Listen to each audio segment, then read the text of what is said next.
ಮನೆ ಬಿಡ್ತಾರಂತೆ ಸುಮಾ. ಕುಮಾರಣ್ಣನೇ ಎಲ್ಲ ನೋಡ್ಬೇಕಂತೆ. ಏನಾಗುತ್ತೆ 23ರ ನಂತರ? ರೇವಣ್ಣ ಆಟ ಶುರು.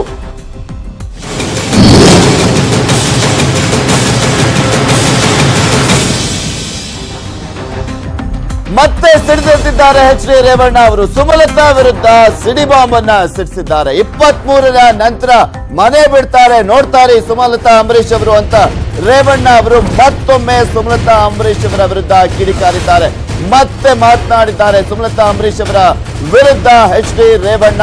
23ರ ನಂತರ ಮನೆ ಬಿಡ್ತಾರೆ, ಕಾಯ್ತಾ ಇರಿ, ಎಲೆಕ್ಷನ್ ರಿಸಲ್ಟ್ ಬರುತ್ತೆ ಮೇ 23ನೇ ತಾರೀಕು.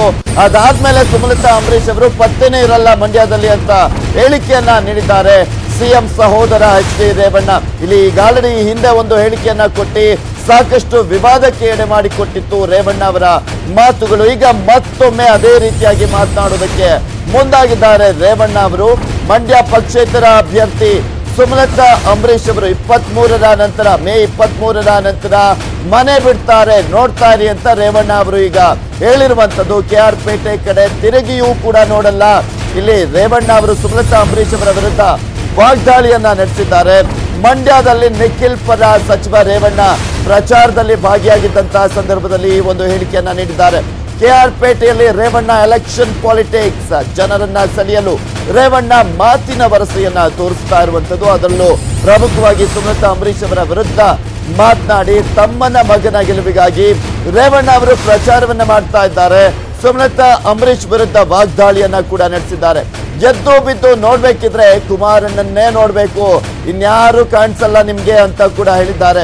ಏನೇ ಕಷ್ಟ ಬಂದ್ರು ಇವರೇ ಬಗೆಹರಿಸೋದಾ, ಅಥವಾ ನಾರಾಯಣ್ ಗೌಡ್ರು ಇರ್ತಾರೆ, ದೇವೇಗೌಡ್ರನ್ನೇ ನೋಡ್ಬೇಕು, ಇನ್ಯಾರು ಕೂಡ ನಿಮ್ಮ ಕಷ್ಟಕ್ಕೆ ಆಗೋದಿಲ್ಲ ಅಂತ ರೇವಣ್ಣ ಇಲ್ಲಿ ಪ್ರಚಾರದ ಸಂದರ್ಭದಲ್ಲಿ ಮಾತನಾಡಿದ್ದಾರೆ. ಏನೇ ಕೆಲಸ ಆಗ್ಬೇಕಂದ್ರೂ ಕೂಡ ಇವರನ್ನೇ ನೋಡ್ಬೇಕು ನೀವು ಅಂತ.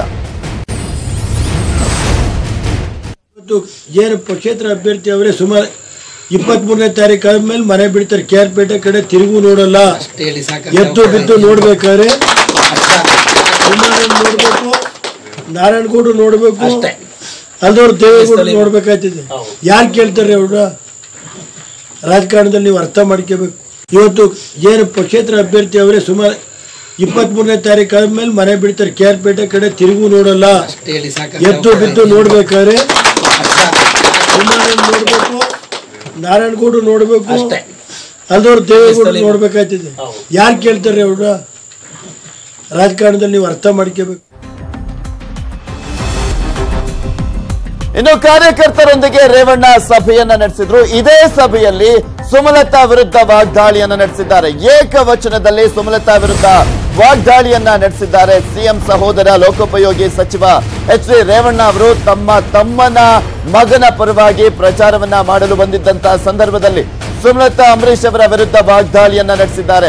ಈಗ ಆಲ್ರೆಡಿ ಸಾಕಷ್ಟು ವಿವಾದವನ್ನ ಹುಟ್ಟುಹಾಕಿತ್ತು ಅವರು ಮಾತನಾಡಿದಂತಹ ಒಂದು ಹೇಳಿಕೆ. ಈಗ ಮತ್ತೊಮ್ಮೆ ಅವರ ವಿರುದ್ಧ ವಾಗ್ದಾಳಿಯನ್ನ ನಡೆಸಿದ್ದಾರೆ. ಈ ಪಕ್ಷೇತರ ಕ್ಯಾಂಡಿಡೇಟ್ ಏನ್ ಮಾಡಿದಾಳೆ ಅಂತ ಏಕವಚನದಲ್ಲೇ ಮಾತನಾಡಿದ್ದಾರೆ. ಯಾವತ್ತು ಬಂದಿದ್ದಾರೆ? ಅಂಬರೀಶ್ ಇದ್ದಾಗ್ಲೂ ಕೂಡ ಬಂದಿಲ್ಲ ಇವರು, ಯಾವತ್ತು ಬಂದಿದ್ದಾರೆ ಇವರು ಅಂತ ಪ್ರಶ್ನೆಯನ್ನ ಹಾಕಿರುವಂತದ್ದು. ಚಪ್ಪಲಿ ಹಾಕಕ್ಕೆ ಒಬ್ರು ಬೇಕು, ಇನ್ನು ಜನಸೇವೆಯನ್ನ ಮಾಡೋದಿರ್ಲಿ ಅಂತ ಕೂಡ ಪ್ರಶ್ನೆಯನ್ನ ಮಾಡಿರುವಂತದ್ದು. ಈ ಪಕ್ಷೇತರ ಕ್ಯಾಂಡಿಡೇಟ್ ಏನ್ ಮಾಡಿದಾಳೆ ಅಂತ ಏಕವಚನದಲ್ಲೇ ಮಾತನಾಡಿದ್ದಾರೆ. ಈ ಪಕ್ಷೇತರ ಕ್ಯಾಂಡಿಡೇಟ್ ಏನ್ ಮಾಡಿದಾಳೆ ಮಂಡ್ಯಕ್ಕೆ? ಯಾವತ್ತು ಬಂದಿದ್ದಾರೆ? ಅಂಬರೀಶ್ ಹಣ್ಣಿದ್ದಾಲು ಏನಾದ್ರು ಬಂದವರು? ಒಂದು ಅಂಬರೀಶ್ ಹಣ್ಣಿದ್ದಾಲು ಬಂದಿಲ್ಲ. ಇವತ್ತು ನಾವ್ ಯಾಕೆಂದ್ರೆ ಯಾರ ಬಗ್ಗೆನೂ ಇದಿಲ್ಲ, ಟೈಮ್ ಬರ್ಲಿ 23 ಕಳೀಲಿ, ರಾಜಕಾರಣ ಏನು ಅನ್ನೋದು ಹೇಳೋಣ.